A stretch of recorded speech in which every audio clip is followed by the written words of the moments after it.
El tema de los transgénicos, las mutaciones, los alimentos, que además es un tema que cruza a la Argentina de norte a sur, de cabo a rabo, de punta a punta, es un tema súper polémico, súper complejo, en el cual estamos acostumbrados a escuchar muchas voces, muchas posiciones. Pareciera que a veces los transgénicos son Dios y pareciera que a veces los transgénicos son el diablo, y muchas de esas voces no saben nada, en realidad simplemente repiten eslóganes, sientan posición pero sin conocimiento. Por eso en este programa, y sin tomar posición, o tal vez tomándola pero muy abiertos a escuchar el debate, a aprender y a que sea el televidente quien toma su posición y quien saca sus conclusiones, nos gusta escuchar a gente que realmente sabe de un tema que está aclarado desde el primer minuto, da para miles de programas más, es muy complejo, tiene muchas interpretaciones diferentes. Estoy acá en el hall de manera virtual porque estamos en cuarentena con Gustavo Schrauf. Él es, a ver, decime porque tanto que hablé me bloqueé, titular de la Cátedra de Genética en la Facultad de Agronomía de la UBA. Es decir, si hay alguien que sabe de esto, es el señor. Así que te agradezco, Gustavo, por estar acá y desasnarnos un poco. No, gracias a la invitación de ustedes para charlar un ratito sobre estos temas que de buena manera es lo que nos gusta hacer. Te cuento y también debatir y discutir sobre esto. Obvio, te cuento que tenemos unos 15 minutos aproximadamente. Yo sé que esto da para hablar años y años, así que tratemos de, con el perdón de la metáfora agraria, ir al grano, efectivamente. Te quiero preguntar primero, ¿todo transgénico tiene que ser malo? ¿Todo transgénico tiene que ser sí o sí algo, digamos, que está mal, agrotóxico? ¿O hay transgénicos y transgénicos? Sí, la técnica de transgénesis y ahora la de edición génica, para los mejoradores nos abre un abanico de oportunidades enorme, enorme. Nosotros creemos que un montón de problemas agronómicos pueden solucionarse con estas técnicas. Estas técnicas en este momento están en manos de empresas que venden agroquímicos, entonces muchos de los transgénicos se hacen en función de seguir vendiendo más agroquímicos, darle resistencia a un herbicida para después vender el herbicida. Es redondo el negocio de ese lado. Esa tecnología permitió un montón de logros de buena manera, pero está sesgada en ese uso. Entonces se caricaturiza y se dice, bueno, estamos fomentando una agricultura que nos contamina. En realidad, esa agricultura podría reducirse enormemente y los transgénicos podrían ayudar en eso. Sin embargo, están orientados en su mayoría para vender más agroquímicos. Entonces, bueno, de ahí viene la discusión y justamente es un debate abierto que tenemos que resolver. Es decir, tenemos que poner esta técnica en función de nuestras necesidades y que resuelva nuestras necesidades. La cátedra tiene algunas líneas transgénicas, por ejemplo, hemos aislado en colaboración con un instituto de Australia genes de resistencia a heladas de la única gramínea que crece en la Antártida. Bueno, eso podría dar un montón de oportunidades de tolerancia a heladas a cultivos y seguramente no implican ningún uso de esta tecnología para aumentar el agregado de agroquímicos. Lo que pasa es que en manos de una empresa que vende agroquímicos obviamente va a generar transgénicos que le permitan vender más agroquímicos. Me encanta porque yo tampoco soy súper ducho en el tema, la verdad me interesa mucho aprender y se nota que vos tenés mucha experiencia en profesorado porque en 2 minutos me diste un poco la clave del tema, que es la transgénesis en sí no es mala o no es mala per se. El problema es justamente, bueno, quién está atrás de ese negocio, quién la tiene entre sus manos. La pregunta es, y me surge cuando te escucho y pensando también en esto de una gramínea que puede crecer en la Antártida, se relaciona mucho con estas dos palabras mágicas que son soberanía alimentaria, ¿no? Sí, la soberanía alimentaria es poder decidir cómo producimos los alimentos, qué modelo productivo queremos tener y cómo lo queremos realizar. Y muchas veces es escasa esa soberanía porque viene todo muy empaquetado. Es decir, tenemos una semilla que nos va a obligar a usar todo un paquete tecnológico detrás de esa semilla. Y Argentina tiene un montón de recursos humanos, va de desarrollos tecnológicos para tener cierta libertad e independencia y poder tener realmente soberanía y decidir de qué manera producir. Nos tenemos que poner de acuerdo también, ¿no? Pero producir con menos cantidad de insumos que estamos tirando seguramente es el desafío que tenemos que cumplir. Hay una demanda de la sociedad que quiere consumir alimentos sanos. Bueno, tenemos que plantearnos cómo lograrlo y cómo garantizar la inocuidad en la producción y el cuidado del ambiente también. Nosotros tenemos muy metido en la cabeza producir más, producir más. Parte de la función del agrónomo es producir alimento en cantidad. A mí me pasó en una charla que me tocó dar en medicina, que me partió la cabeza, me preguntaron, ¿qué estudian ustedes de nutrición humana? Y en realidad dentro de nuestra carrera de agronomía no la tenemos como materia, como asignatura, Claro. y es una deficiencia. Nosotros nos ponemos como eje producir más cantidad. Y en realidad no solamente es la cantidad, sino también es la calidad del alimento y la inocuidad del mismo. Es muy interesante lo que me contás, realmente te estoy escuchando con mucha atención. Pensaba en los dos informes previos que pasamos en el programa sobre Joan Lomping y sobre Norman Borlaug. La pronunciación te la debo. Digo, ¿cuál es la visión que hoy, desde la cátedra en 2021, se tiene de estas personas? Bueno, nosotros enseñamos los métodos para obtener arroz híbrido sin saber que eran de Joan Lomping.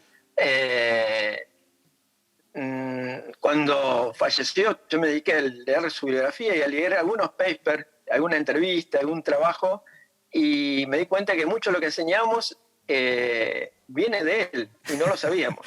Tremendo. Lo que vos comentaste en un momento, nosotros ignoramos mucho, pero mucho, de los conocimientos chinos. O sea, yo estuve un tiempo en Australia y quien me enseñó a hacer ingeniería genética y marcadores moleculares fue un chino.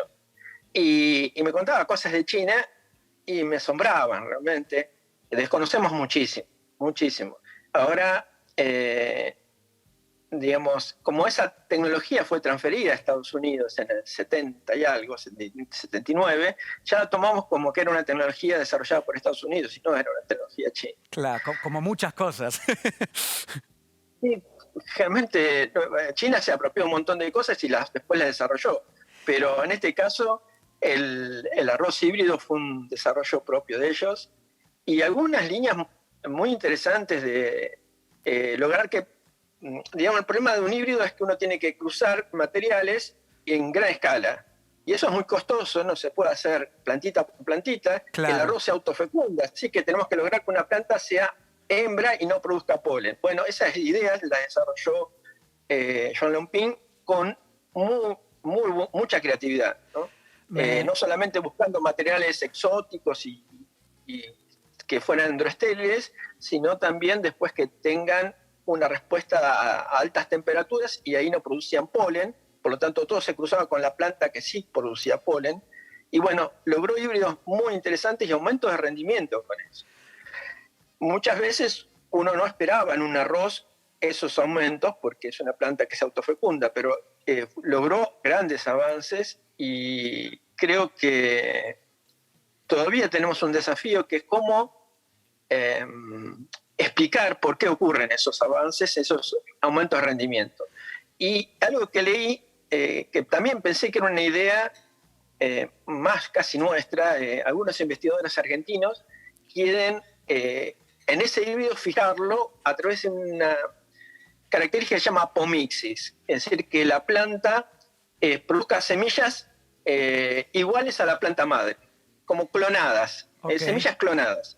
Y eso lo producen ciertas plantas naturalmente. Bueno, si uno tiene un híbrido y lo logra colocarle la característica de apomixis, podría tener un híbrido con un muy bajo costo de producción de semillas. Bueno, esa idea es de Joan Lomping también, y yo no lo sabía. Mirá vos, me parece interesantísimo lo que me contás, porque, a ver, en mi visión de una persona que estudió ciencias de la comunicación, hibridar una semilla básicamente se trata de, en una maceta, poner una semilla de mandarina donde había una de naranja. Es decir, no sabemos nada de este tema y en algún punto la agricultura, bueno, es el corazón de Argentina, nos guste o no? Y vos me explicás, bueno, el polen, macho, hembra, la hibridación. Te hago una pregunta, a ver, un poco más científica. ¿Se dan mutaciones naturales, no? Digamos, en la naturaleza, ¿no es todo transgénico en el sentido de que es el hombre que lo hace, o no? Ni siquiera lo transgénico es el hombre que lo hace. En la naturaleza ocurre la transgénesis. Ok. Es más, todas las patatas que comemos son naturalmente transgénicas, no lo sabíamos. Naturalmente transgénicas, maravilloso. Sí, porque una bacteria las infectó, dejó un pedacito de su genoma, ese pedacito tenía genes que implican un mayor crecimiento de las raíces, el hombre seleccionó las raíces más grandes, entonces la batata más grande fue la domesticada. La más chiquitita existe en forma natural, Claro. Y no la hemos seleccionado. No fue el hombre que la hizo, fue la naturaleza que la hizo. El hombre muchas veces aprende la naturaleza y la usa para su beneficio. Claro. Dentro de sus beneficios están los beneficios de cierta empresa que quiere vender agroquímicos. Pero Entiendo. podríamos poner un beneficio de que junto con eso vaya una mayor calidad. Claro.